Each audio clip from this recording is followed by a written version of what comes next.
आज की कहानी है देवरानी का पड़ोस में ही मायका। सुनीता भाभी, मैं अपने मायके जा रही हूँ। भाई का फोन आया था, उसने मुझे तुरंत घर पर बुलाया है। विनीता फिर से मायके जा रही है, इसका मतलब आज भी घर के सारे काम मुझे ही करने पड़ेंगे। विनीता, घर में काम बहुत है, तुम जरा कपड़े धो दो ना, मैं बाकी दूसरे काम कर लेती हूँ। कपड़े धोने के बाद चली जाना तुम मायके। भाभी, मैं जरूर धो देती कपड़े, पर मुझे तुरंत जाना है, मैं आने के बाद धो दूंगी सारे कपड़े।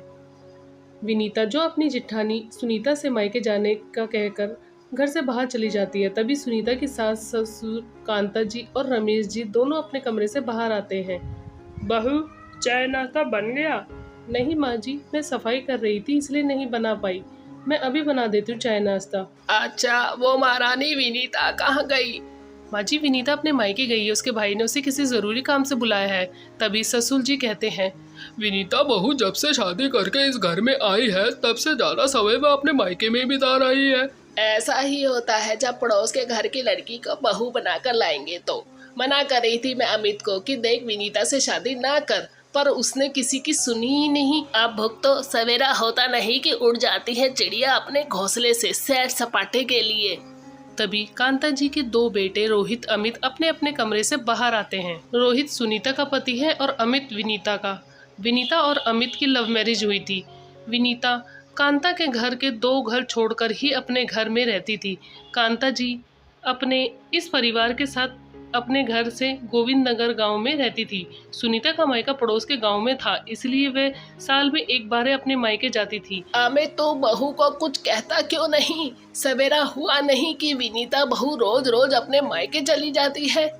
अरे ससुराल घर की संसार की कोई फिक्र है या नहीं उसे? सारा ध्यान तो बस उसके मायके में ही लगा रहता है। माँ, अब विनीता का मायका करीब में ही है, इसलिए वह बार बार चली जाती है अपने मायके। अब इसमें इतना गुस्सा होने वाली क्या बात है? आप चिंता मत कीजिए, विनीता आ जाएगी। तभी सुनीता सबको चाय नाश्ता लाकर देती है। थोड़ी देर बाद रोहित अमित अपने काम पर चले जाते हैं। विनीता हर रोज अपने मायके चली जाती थी, जिसके चलते सुनीता को ही घर के सारे काम करने पड़ते थे। बहू, रोज रोज दाल चावल खाकर बोर हो चुके हैं हम। आज जरा कुछ अच्छा खाना बनाना। बहू तू ना बिरयानी बना दे, काफी दिन हो गए हैं हमने बिरयानी नहीं खाई। बाबूजी, आप चिंता मत कीजिए, मैं अभी बिरयानी का सामान लेकर आती हूँ और सबके लिए बढ़िया सी बिरयानी बनाती हूँ।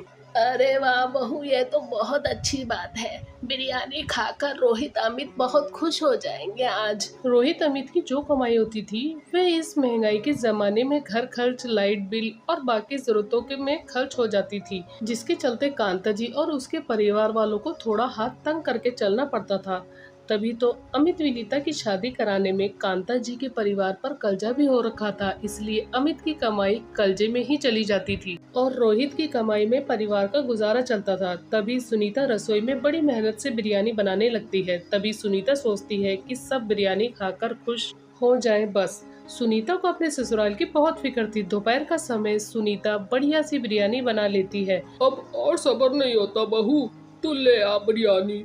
अब तो भूख के मारे पेट में चूहे भी दौड़ने लगे हैं। हाँ, ताकि सारी बिरयानी आप अकेले ही ठूस जाए। कोई जरूरत नहीं है, पहले रोहित अमित को आने दो, फिर हम साथ बैठकर बिरयानी खाएंगे। तभी विनीता अपने भाई भाभी मोहित, मीरा और तीन बहनें रीमा, सीमा और कविता के साथ अपने ससुराल आती है। अरे कैसी हो सुनीता बहन? रोहित भाई साहब कहाँ हैं? मैं अच्छी हूँ, यह तो काम पर गए हैं, आते ही होंगे।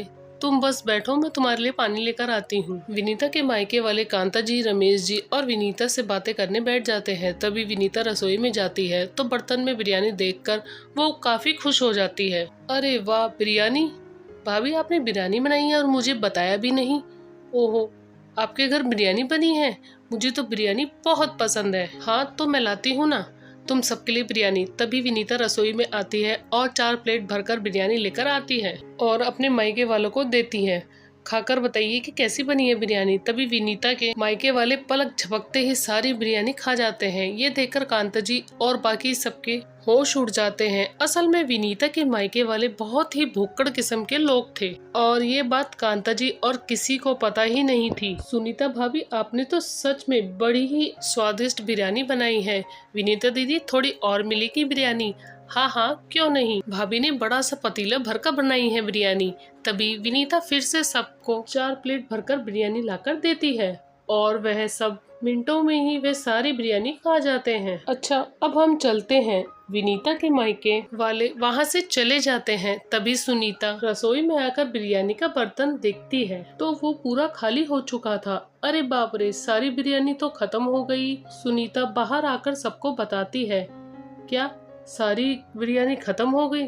तभी ससुर जी कहते हैं, और मैंने कहा भी था तुझे बहू कि मुझे खाने के लिए दे दे बिरयानी। विनीता बहू, तेरे मायके वालों ने जीवन में कभी बिरयानी नहीं खाई थी क्या?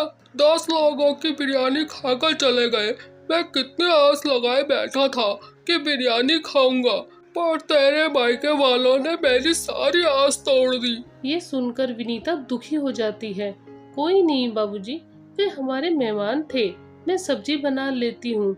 तभी सुनीता सब्जी बनाने चली जाती है। इसी तरह कई दिनों तक चलता रहा। विनीता रोज रोज अपने मायके जाने लगी और हर बार अपने मायके वालों को अपने साथ लाकर उन्हें अपने ससुराल में भरपेट खाना खिलाने लगी और घर के सारे काम अकेले सुनीता को ही करने पड़ रहे थे। एक शाम विनीता अपने मायके गई हुई थी और सुनीता और सब अपने घर में बैठे हुए थे। जैसी बहू निकली उसके मायके वाले भी उसी की तरह निकले। दोनों ने हमारे नाक में दम करके रखा है। अब आ जाएंगे सब कल भूखे शेरों की तरह यहाँ ठूसने। आधे से ज्यादा घर की कंडीशन विनीता बहू और उसके मायके वालों ने बिगाड़ रखी है। विनीता बहू के मायके में बार बार जाना और उसके मायके वालों का यहाँ बार बार आना बंद करवाने का केवल एक ही रास्ता है। अब हम इस घर को बेचकर यहाँ से काफी दूर एक घर खरीद लेते हैं जहाँ से विनीता का अपने मायके आना जाना बंद होगा। सबको सुनीता का ये आइडिया बहुत पसंद आता है। उस समय अमित घर में नहीं था। तभी अगले ही दिन रमेश जी और रोहित अपना घर बेचकर गांव के सबसे आखिरी छोर पर एक छोटा सा घर खरीद लेते हैं जहां से विनीता का मायका 25 किलोमीटर की दूरी पर था। एक शाम सब अपने नए घर में बैठे हुए थे। भाई पिताजी, आप सबने यहाँ इतनी दूर क्यों घर ले लिया? हाँ, मुझे भी अपने मायके जाने में कितनी तकलीफ हो रही है। एक तरफ का किराया ही मुझे लग रहा है। अब भला मैं रोज रोज कहाँ से लाऊंगी किराया? तो अपने मायके ही क्यों जा रही हो रोज रोज? घर में ही रहो। यह घर हमें सस्ते में मिल रहा था इसलिए हमने इसे खरीद लिया। माँ जी, जाने दीजिए ना, विनीता को मायके देवल जी आप दीजिए। विनीता को 120 रुपए किराए के, मेरे पास नहीं है कोई पैसे वैसे। ये सुनकर रमेश जी और कांता और सुनीता मन ही मन काफी खुश होने लगते हैं। इसके बाद खर्चा ज्यादा होने की वजह से विनीता का रोज रोज मायके जाना बंद हो गया और जिसके बाद विनीता अपने ससुराल में रहकर सुनीता के साथ घर के काम में हाथ बटाने लगी और अपने ससुराल में ही रहने लगी। अब उसके मायके वाले भी विनीता के ससुराल आना जाना बंद कर देते हैं। तो इस तरह सुनीता ने बड़ी चालाकी से अपनी देवरानी को सबक सिखाया और उसका रोज रोज मायके जाना बंद करवाया। दोस्तों, आपको ये कहानी कैसी लगी हमें कमेंट करके जरूर बताएं।